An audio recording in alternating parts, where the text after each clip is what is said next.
right? I said, never mind that. I said, give me my mail, and I looked through it, and lo and behold, there it is, a letter from the draft board saying I had to report to Milwaukee, Wisconsin for immediate induction, for pre-induction physicals into the Army. And I went there, urinated into a cup. They said, welcome to the U.S. Army. On a plane for Fort Campbell, Kentucky, and then from 8 weeks of basic training at Fort Campbell right into AIT at Fort Polk, Louisiana, 11 days leave, and then, boom, off to Vietnam.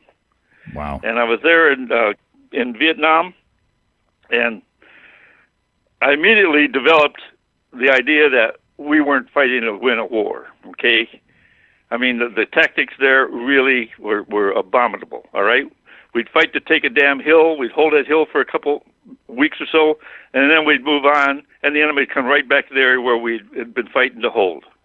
I mean, it was just absolutely senseless.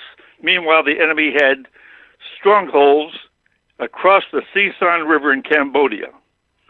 And to give you an example of what was going on, as a new guy, okay, I was initially assigned to Company B, 1st Battalion, 12th Infantry, 4th Infantry Division in the Central Highlands in Binh Dinh Province there, okay. But overnight, they lost 6 men, so I got transferred into Company C, okay.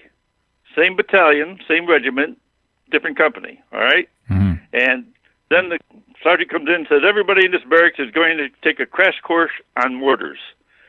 So I took a gunnery exam, passed it, and went into Company C as a mortarman. But when I got there, they wouldn't let me near a mortar, for God's sakes, because they were using that as a means of giving guys that what are called short-timers, an opportunity to stay out of the combat in the bush and just work on the fire base on the mortars, okay? So it wasn't until several months later when I finally got, to be a mortarman, all right? And by that time, things weren't so peaceful in Vietnam. It was getting to be a real nasty situation. But what happened was I was cleaning my M16 rifle. Lost a firing pin, retainer pin, a little piece of case-hardened steel. And I had to put in a requisition for a little stinking piece of case-hardened steel about 1/16 of an inch long, so my M16 rifle would operate. Meanwhile, I'm on a fire base with a weapon that wouldn't operate. But the enemy could lose an entire AK-47, come back the very next day with a brand new weapon because they had that sanctuary in Cambodia. Yeah. Okay? And that, to me, didn't sit right. Finally, in 1970, March of 70, we went into Cambodia, all right? And I was in the third wave of choppers. By that time, it was dark. It said, dig in where you land, all right? I had to jump out of a chopper onto the ground because the enemy had placed punji sticks made of bamboo about 4 inches around into the elephant grass, and you couldn't see them, all right? So the helicopter would land, they get impaled, come right up to the floor of the helicopter, and the enemy would swarm out of the jungle and attack those choppers. So the wave I was in said, no, we're not landing, forget about it, you're going to have to jump. So I jumped from about 15 feet in the air and landed on my rucksack, on my back, in other words, but this other guy next to me, he jumped, and unfortunately, he didn't land on his rucksack, and a plunger stick went right through him and killed him. And they said, dig in where you land. So I dug in, was digging what's called a fighter position, and that's basically your own grave. It's the length of your body, a little bit wider, and about 2.5 feet deep, okay? And from there, I would be shooting my rifle off into the jungle at enemies I couldn't see. I could just see the green tracer rounds from their AK-47s coming at me, and I'm firing, red tracer rounds at them. And it was quite a spectacular. But I dug into a termite colony. Oh. And I spent the whole night and it rained on top of that.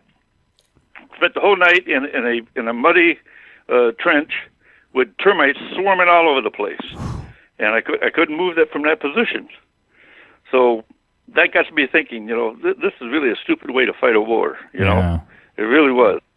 And anyways, when I got out of the Army, I finished up at Fort Carson, Colorado, and there, I ran into a situation on the base where the blacks were running literally a black mafia. That's all I can describe it. Running drugs out of Fort Carson, Colorado, and they broke into my footlocker while I was in the shower, stole my money, and they also stole some money from another guy there, and I was foolish enough to tell them to turn down the music. At that time, the big superstar was James Brown, and I'm hearing this song over and over and over again about I'm super bad. I said, oh my God! I said, can't you people turn that music down? That sounds almost as bad as a damn termite colony. So the blacks came down to me. They said, "You people, what you mean, you people? You mean don't you?" I said, "I didn't say that. I said you people. If I wanted to say, I would have said so."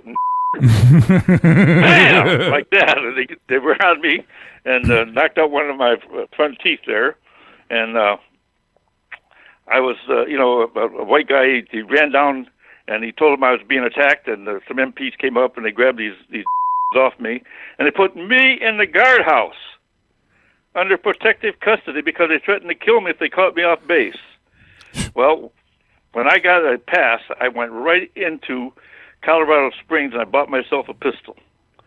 And I kept that pistol with me the rest of the time I was in the Army in my field jacket. If they would have inspected me, with a gun, I mean, I would have been really deep water. But I wasn't going to be, an easy target for these savages. And they were, quite frankly, savages. I mean, at that time, the experimental army was going on, all right? The idea is that we want not experimental, but voluntary army, And so they did away with a lot of things that the old army required, all right? For example, KP, that was taken over by civilians, all right?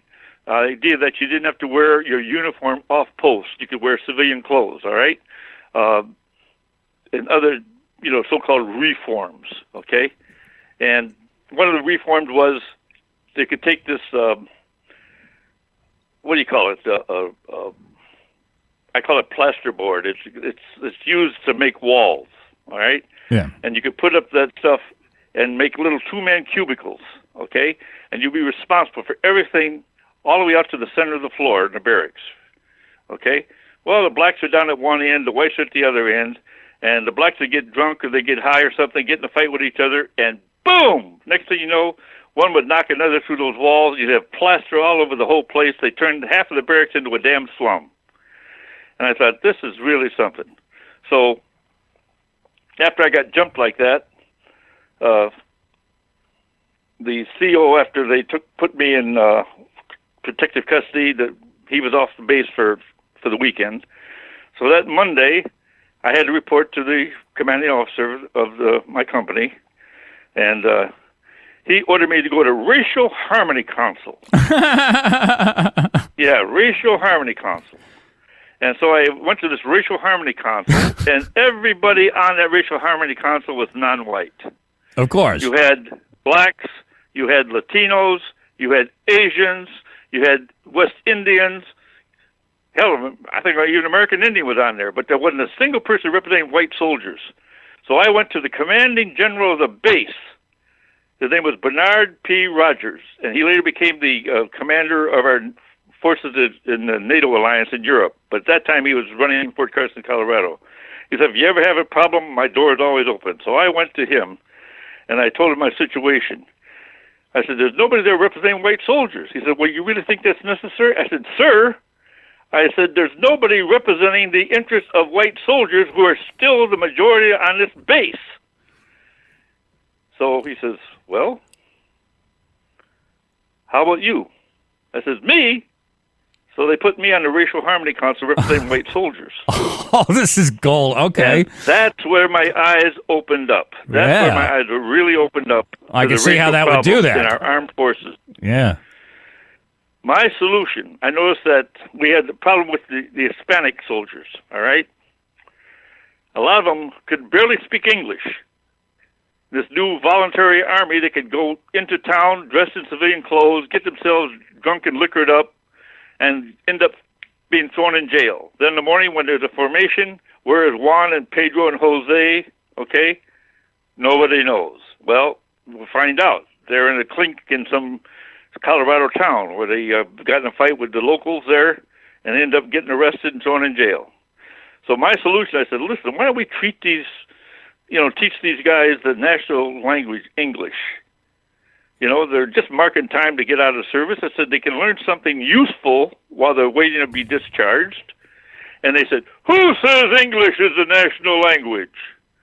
So their solution, the Racial Harmony Council members that outvoted me, their solution was to have Spanish-speaking MPs in the towns where these Mexicans were getting arrested. What year is this that you're referring to this now? Where are we in the timeline? This is 1970. Wow. I mean, like, okay. I what you're hearing to me sounds like what you're talking to me about. I can totally picture it in this day and age. I didn't realize that it was that bad that far back, huh? Yes. Wow. Yes. That's when they just got started with all this nonsense. Yeah. So, anyways, I determined that I was going to re-enlist, okay? I was going to re-enlist, and I wanted to go back to Vietnam and expose the war, the way the damn thing was being fought. I was going to be a correspondent, a combat correspondent, and write the truth about the war, okay? So, they were offered at that time a $7,000 re-enlistment bonus, but you have to sign up for 6 years. I thought, well, 6 years, they could probably send me back to Vietnam 3 times in that, but I figured, what the hell, if I could be a correspondent, I'm willing to take the risk. They said, forget about that, Jones. Forget about that, man. They said, that position is reserved for the sons of generals and admirals and congressmen. You're never going to get that position. They said, if you're going back to Nam, you're going back as a grunt. That's what they used to call us, grunts, the combat soldiers. Yeah. And I thought, well, the hell with that noise then. I'm not going to... So I applied for an early out. Okay? At that time, they were giving guys that wanted to get out of the service early. They would let you apply for an early out if you're going to school or you had a trade school or something like that going on. All right. So I applied for an early out. Well, I got a new company commander. His name was Lieutenant Dick, and Lieutenant Dick had been in the Marine Corps, but he didn't get any higher than a lance corporal. So after his enlistment in the Marines expired, he turned around and enlisted in the Army, and they sent him to Officers Candidate School. He came out as second lieutenant. And he thought he was God, okay? And him and I, we did not get along at all. And what happened was I was put on guard duty in the dead of winter, guarding what's called the Lifers parking lot.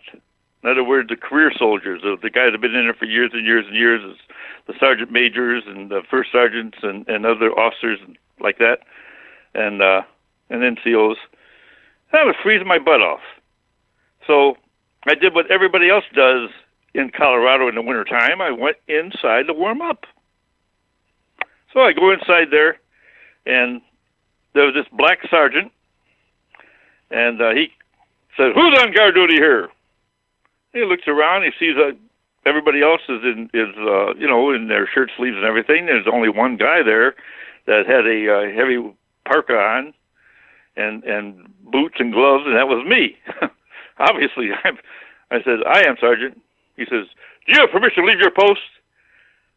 I said, "Well, no." He said, "What are you doing here?" I said, "I'm thawing out." He says, "Come with me." I said, "Where are we going?" He said, "We're going to go see the officer of the day." I said, "Well, who's the officer of the day?" "Lieutenant Dick." I said, "Oh, no." So, took me to see the officer of the day, and the officer of the day was Lieutenant Dick. He said, "Sir, I found this man away from his post." He looks up and said, "Oh, it's you, Jones." I said, "Yes, sir, it's me." He said, "Do you have permission to leave the post? Leave your post?" I said, "No, sir." He said, "Why'd you leave your post?" I said, "Because I was freezing my ass off, that's why. Everybody else does it. What's the problem? I'm just guarding your doggone parking lot. There's no military vehicles there of any value. It's just all private cars." And then he takes out a piece of paper. And he says, you know what this is, Jones? I said, no, sir, what is it? He said, this is your application for an early out. And he tore it up in front of me. Well, at that point, I went nuts. Okay? I took a chair and I threw it at him. Oh. And then the sergeant pulled out his .45, and I disarmed him, popped him in the mouth, knocked him down. And just as that chair went straight through the window, this MPs in a Jeep, they said, what the hell's going on here? Chair slammed through a window of the orderly room. So they came running in, and Lieutenant Dick said, he says, oh, he's a Vietnam vet, he's gone nuts. I think he thinks we're VC, you know. So they grabbed a hold of me, all right? Yeah, and they hauled me off to the hospital, and then they put me in a straitjacket. Imagine that? Wow. And I said, let me out of here, you know. And the doctor came, he says, take it easy, son, take it easy. He says, you know who you are? I said, yes. He says, you know where you are? I said, yes. He said, well, why are you so violent? He said, I'm afraid to take the jacket off. He said, tell me what happened first. I said, my company commander, Lieutenant Dick, tore up my application for an early out. He says, what? I said, I lost my temper. That's what happened. He says, well, I don't blame you, son. He says, there's nothing wrong with this man. Take that damn jacket off of him. So they took it off me, and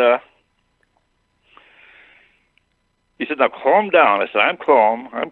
He says, well, we're going to have to take you back to your company area. And you're going to probably, have some punishment coming to you, you know. Right.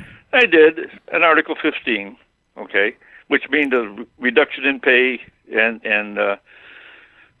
some extra duty. Right. So I got the fine and the extra duty was working, in the not dispensary, but the other one. I'm trying to remember what it was. What you call it? It's not the armaments. For God's sakes, quartermaster working in the quartermaster department. All right. Right. Issuing people's clothing, their boots, and all that kind of good stuff, and straightening things out and all. All right. And they determined, man, this guy, we got to get rid of him, man. He's just too much. Trouble with the blacks, and racial harmony council nonsense, and now throwing a chair at an officer. What's going to happen next with me, right? So I'm there working. I'm thinking, oh, my God, I'm going to kill somebody if I don't get out of this damn army. Really. I mean, it was just driving me nuts. So here one day I'm working. I figure I've got maybe another 3-4 months left to go before I could finally be released, And the sergeant comes in here. He says, all right, Jones, get your stuff together. He said, you got 24 hours in this damn army. I said, what? He says, come on. Go back to the barracks. Pack up. So I went to the barracks. I packed up, and they transferred me into an artillery unit that was being,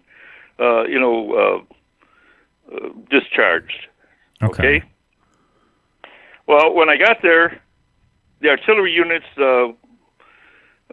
quartermaster, he says, or the guy that handles all the mail and official paperwork, he says, too late. He said, you got to go back to your old unit. He said, I've got all my paperwork finished. It's all in. I said, oh, no. So they sent me back, and they really wanted to get rid of me, okay? So some strings were pulled somewhere along the line, and next thing you know, the next day, they chauffeured me all over to process me out of the Army, okay? Instead of going here and there on foot, they just drove me around the damn Jeep. And I got transferred into another unit. And the first thing out of this black sergeant's mouth was, hey, man, what you want? I said, what? He says, are you a pothead? I said, no. Is you a speed freak? I said, no. He says, is you an acid dropper? I said, no. You ain't no mainliner, is you? Heroin? I said, no. And he says, God blank, man. He says, what's wrong with you anyway, boy? He said, you ain't no CID agent, is you? That's the Criminal Intelligence Division of the Army. I said, no. He said, well, let me tell you something. He said, we got something sweet going around here. We're going to put up any shit from any CID agent. He says, if we find out you is, he said, you dead. I said, oh boy, this is going to be fun. Yeah. Well, I lasted that unit about a week. And finally, they got the paperwork squared away, and I got discharged. Honorably discharged, I might add. Yeah. Okay, they had nothing on me that was dishonorable except for that chair through the window, but that was just considered, a minor aberration, being a combat veteran. I just went nuts according to them. Mm-hmm. So, anyways, I started school at UW Whitewater, Wisconsin. Okay? And at UW Whitewater,